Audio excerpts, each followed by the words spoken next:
ರಾಷ್ಟ್ರವನ್ನು ನಡೆಸಬೇಕಾದ್ರೆ, ಆರ್ಥಿಕ ಸಾಮಾಜಿಕ ಶೈಕ್ಷಣಿಕ ಸಮಸ್ಯೆಗಳನ್ನ ಅರ್ಥಕೋಬೇಕಾದ್ರೆ ಜನಗಣತಿ ಅತಿ ಮುಖ್ಯ.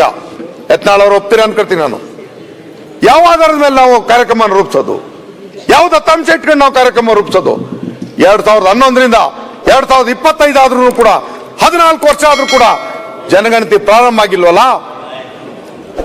ಅತ್ಯಂತ ಕೆಳ ವರ್ಗದ ಸಮಾಜದಿಂದ ಬಂದವನು ನಾನು. ನನ್ನ ಹಕ್ಕನ್ನ ಪ್ರಶ್ನೆ ಮಾಡ್ತೀನಿ. ಬಾಬಾ ಸಾಹೇಬರ ಸಿದ್ಧಾಂತವನ್ನ ಕೊಲ್ತಾ ಇರೋರು ಯಾರು? ಸಂವಿಧಾನವನ್ನ ಕಷ್ಟಪಟ್ಟಿಗೆ ಬೀಸಾಕ್ತಾ ಇರೋರು ಯಾರು? ಬಾಬಾ ಸಾಹೇಬರ ವಿಷಯವನ್ನು ಎತ್ಕೊಂಡು ಪ್ರಶ್ನೆ ಮಾಡ್ತಕ್ಕಂಥ ಹಕ್ಕು ನಿಮ್ಗೆಲ್ಲಿದೆ? ಕೇಂದ್ರದಲ್ಲಿ ಆಡಳಿತ ನಡೆಸ್ತಿರೋರು ಇಲ್ಲಿ, ಇವತ್ತು ವಿರೋಧಿ ಬಣದಲ್ಲಿ ಕೂತಿರ್ತಕ್ಕಂಥ ನಮ್ಮ ಸಹೋದರರಲ್ಲಿ ನೀವು ಅರ್ಥ ಮಾಡ್ಕೊಂಡು ಮಾತಾಡಿ. ಯಾಕೆ ನೀವು ಹೇಳಿದ್ರೆ 15 ವರ್ಷ ಹಿಂದಕ್ಕೆ ಕೊಟ್ಟಾಗ್ತಾ ಇದೆ ರಾಜ್ಯ ಅಂತ? ರಾಜ್ಯ ಎಲ್ಲ ಹಿಂದಕ್ಕೆ ಹೋಗ್ತಾ ಇರೋದು. ಹಿಂದುಳಿದವರು, ಪರಿಶಿಷ್ಟ ಜಾತಿ ಮತ್ತು ಪರಿಶಿಷ್ಟ ಪಂಗಡದವರು, ಅಲ್ಪಸಂಖ್ಯಾತರು ಹಿಂದಕ್ಕೆ ಹೋಗ್ತಾರೆ. ಯಾಕೆಂದ್ರೆ ನಿಮ್ಮ ಹತ್ರ ದತ್ತಾಂಶ ತಂದು ಕೊಡಕ್ಕಂತ ಶಕ್ತಿ ಇಲ್ಲ, ಇಚ್ಛಾಶಕ್ತಿನೂ ಇಲ್ಲ.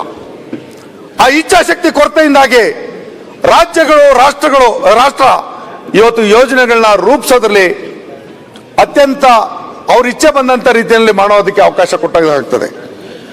ಸನ್ಮಾನ್ಯ ಅಧ್ಯಕ್ಷೆ, ಇವತ್ತು ಹಿಂದುಳಿದ ವರ್ಗ ಕಲ್ಯಾಣ ಇಲಾಖೆಯಲ್ಲಿ 2013ರಿಂದ 2018 ತನಕ ಸಿದ್ದರಾಮಯ್ಯನವರು ಯಾವ ರೀತಿ ಈ ವರ್ಗದ ಕಲ್ಯಾಣವನ್ನ ಕಾಪಾಡಿದ್ರು?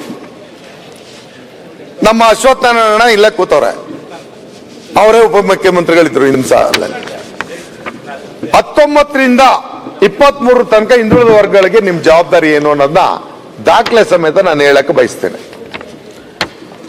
ಅವತ್ತು ವಿದ್ಯಾರ್ಥಿ ನಿಲಯಗಳ ಸಂಖ್ಯೆ ಮಂಜೂರಾದದ್ದು ಹಿಂದುಳಿದ ವರ್ಗಕ್ಕೆ 2013ರಿಂದ 2018ಕ್ಕೆ 461 ಇದ್ರೆ, ನಮ್ಮ ಬಿಜೆಪಿ ಸರ್ಕಾರ ಇದ್ದಾಗ ಬರೀ 6 ಕೊಟ್ಟಿರ್ತಕ್ಕಂಥದ್ದು.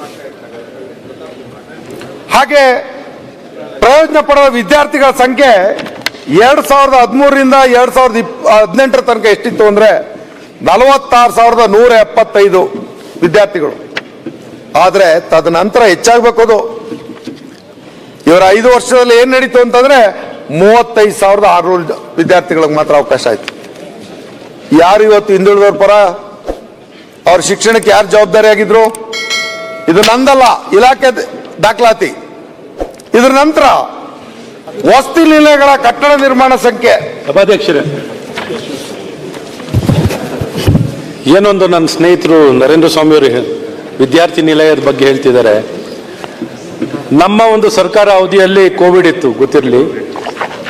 ಕೋವಿಡ್ ಇದ್ರೂ ಸಹ ನಮ್ಮ ಸರ್ಕಾರದ ವಿವಿಧ ವಿದ್ಯಾನಿಲಯಗಳನ್ನು ಸಂಪೂರ್ಣವಾಗಿ ಎಲ್ಲವನ್ನೂ ಹಿಂದುಳಿದ ಇಲಾಖೆಗೆ ವರ್ಗಾಯಿಸುವಂಥದ್ದು ಮಾಡಿದ್ದು, ಸಮಾಜ ಕಲ್ಯಾಣಕ್ಕೆ ವರ್ಗಾಯಿಸುವಂಥದ್ದು ಮಾಡಿ ಒಟ್ಟು ಸಂಖ್ಯೆನಲ್ಲಿ ಮಾತಾಡಲಿ, ಎಷ್ಟು ಸಂಖ್ಯೆಯನ್ನ ಹೆಚ್ಚಳ ಆಗಿರುವಂಥದ್ದನ್ನ ನಿಮ್ಮ ಅವಧಿಗೂ ಸೇರಿಸಿ ಹೆಚ್ಚಿನ ಸಂಖ್ಯೆಯಲ್ಲಿ ವಿದ್ಯಾರ್ಥಿ ನಿಲಯಗಳನ್ನ ಸಂಖ್ಯೆಯನ್ನ ಹೆಚ್ಚಿಸುವಂತ ಕೆಲಸ ನಮ್ಮ ಅವಧಿಯಲ್ಲಿ ಆಗಿದೆ.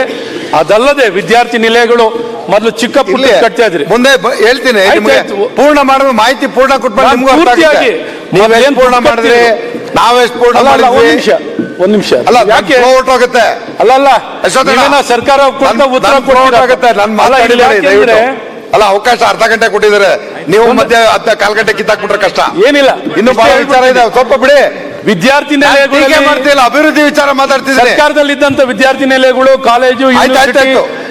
ಕಾಲೇಜುಗಳಲ್ಲಿದ್ದಂತ ವಿದ್ಯಾನಿಲಯಗಳಲ್ಲಿ ದುಡ್ಡು ಕೊಟ್ಟು ಅವರು ಅಲ್ಲಿ ವಾಸ ಮಾಡಬೇಕಿತ್ತು.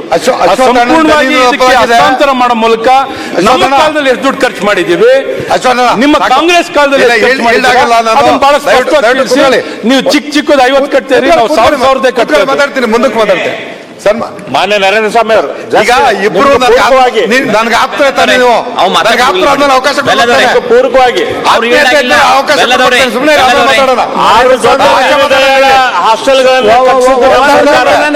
ಆಗ್ಲೇ ಚೆನ್ನಾಗಿ ಈಡಾದ್ರೆ ಹೇಳ್ತೇನೆ. ಏನಿಲ್ಲ ಅಧ್ಯಕ್ಷರೇ, ನರೇಂದ್ರ ಸ್ವಾಮಿ ಅವರು ಕೇಂದ್ರ ಸರ್ಕಾರವನ್ನು ಟೀಕೆ ಮಾಡ್ತಾ ಇದ್ದಾರೆ, ಅವರ ಹಕ್ಕಿದೆ, ಅವ್ರು ಮಾಡಲಿ. ನಾ ಇಷ್ಟೇ ಅವ್ರಿಗೆ ವಿನಂತಿ ಮಾಡ್ಕೋದು, ಏನೋ ಅವ್ರು ಒಂದು ಶಬ್ದ ಉಪಯೋಗ ಮಾಡಿದ್ರು, ಸಂವಿಧಾನವನ್ನು ಕಸದ ಬುಟ್ಟಿಗೆ ಹಾಕಿದ್ದಾರೆ. ಈ ದೇಶದಲ್ಲಿ ಯಾವುದಾದ್ರೂ ಒಬ್ಬ ಪ್ರಧಾನಮಂತ್ರಿಗಳು ಪ್ರಧಾನಮಂತ್ರಿ ಶಪಥ ತಗೋಕ್ಕಿಂತ ಮುಂಚೆ ಭಾರತದ ಸಂವಿಧಾನಕ್ಕೆ ತಲೆಗಿಟ್ಟು ನಮಸ್ಕಾರ ಮಾಡಿದಂಥ ಒಬ್ಬ ಪ್ರಧಾನಮಂತ್ರಿ ಯಾರಾದ್ರೂ ಇದ್ರೆ ನರೇಂದ್ರ ಮೋದಿ ಅವರು. ಈ ಜಗತ್ತಿನ ಯಾವ ಶಕ್ತಿಗೂ ಈಗ next ನಿಮ್ಗೆ ನಮ್ಮ ಮಾತು ಕೊಡ್ತಾರೆ. ಸಂವಿಧಾನವನ್ನ ಎತ್ತಾಳವ್ರೆ. ಅಪಮಾನ ಮಾಡುವಂತ Next ಯಾರೂ ನೀವೇ ಮಾಡಕ್ಕೆ ಮಾತಾಡೋರಿದ್ದೀರಿ, ಸಾಧ್ಯ ಇಲ್ಲ. ಅವಾಗ ಮಾತಾಡೋರು ಬಿಡಿ. ಅದಕ್ಕೆ ನಾನು ನರೇಂದ್ರ ಸ್ವಾಮಿ ಅವ್ರಿಗೆ ಅಲ್ಲಲ್ಲ, ಹೇಳ್ತೀನಿ, ಈಗ ದಯವಿಟ್ಟು ನಾವು ಸಂವಿಧಾನ ಬಗ್ಗೆ ಅಲ್ಲ, ನಾವು ಆತ್ಮೀಯರನ್ನು ಮಾತಾಡುವಾಗ ಕೂತ್ಕೋಬೇಕು ತಾವು. ನಾವು ಅಷ್ಟೇ ಗೌರವ ಕೊಡ್ತೀವಿ, ನೀವು ಗೌರವ ಕೊಡ್ತೀರಿ. ಆಯ್ತು, ಕೂತ್ಕೊಳ್ಳಿ. ಆದ್ರೆ ನನಗೆ ಟೈಮ್ ಔಟ್, ಟೈಮ್ ಮುಗಿದಾಗುತ್ತೆ. ಕಸದ ಬುಟ್ಟಿ ಏನು ಅಂತ ತಾವು ವಾಪಸ್ ರೆಸ್ಟ್ರಿಕ್ಟ್ ಮಾಡ್ಬಿಟ್ಟು ಅರ್ಧ ಗಂಟೆಗೆ ಸ್ವಲ್ಪ ಇರಿ ದಯವಿಟ್ಟು. ಲೇಟೆಸ್ಟ್ ಹಾಗೂ ಇಂಟ್ರೆಸ್ಟಿಂಗ್ ಸುದ್ದಿಗಳಿಗಾಗಿ ಬಾಸ್ ಟಿವಿ ಕನ್ನಡ ಚಾನೆಲ್ನ ಸಬ್ಸ್ಕ್ರೈಬ್ ಮಾಡಿ. ಹಾಗೆಯೇ ಬೆಲ್ ಐಕಾನ್ ಪ್ರೆಸ್ ಮಾಡಿ. ಇದರ ಜೊತೆಗೆ ಫೇಸ್ಬುಕ್, ಇನ್ಸ್ಟಾಗ್ರಾಮ್, ಎಕ್ಸ್ನಲ್ಲೂ ಮಿಸ್ ಮಾಡದೆ ಫಾಲೋ ಮಾಡಿ.